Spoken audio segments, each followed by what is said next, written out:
Hi, and welcome to the Liven It Up Events blog. My name is Anthony Navarro, and I am the founder of Liven It Up Events, which is a full-service wedding and event planning company based in Chicago.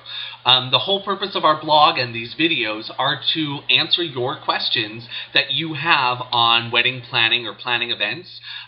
So feel free to send us a message on Facebook or tweet us on Twitter, or just leave some comments below and we'll get to your questions as they're stacking up really good. Last week I received a tweet from Wendy Pashman, who's the owner of the entertaining company here in Chicago. They're a full-service wedding and event catering company, and she asked me to talk a little bit about serving a plated sit-down dinner to the guests. And, her question was, how do you handle not everybody eats beef when you're talking to a client? And I think really what she was getting at was letting you know that there needs to be some sort of option or some sort of choice for your guests who are coming to your wedding, because not everybody eats beef. With that said, there's two different options when we're talking just about the entrees. There's two different options on how to serve the guests. One of them is to offer a duo plate, where you have two different proteins, either like a beef and a chicken, or a beef and a fish, or a fish and a chicken, that work together on the plate with some sort of starch and some sort of vegetable.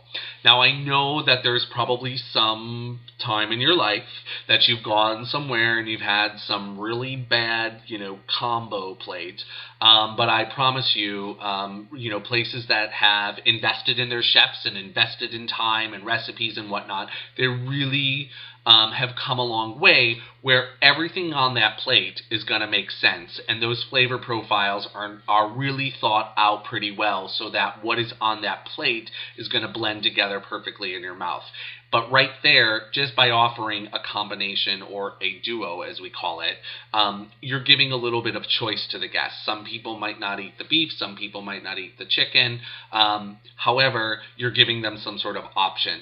The other way to do it is to offer the guests a choice. Now, it has to be a predetermined choice. Most places, there are some hotels that will take orders that night. But when we're talking specifically working with a caterer, you're going to need to track all of your RSVPs as they come in and what their meal choices are.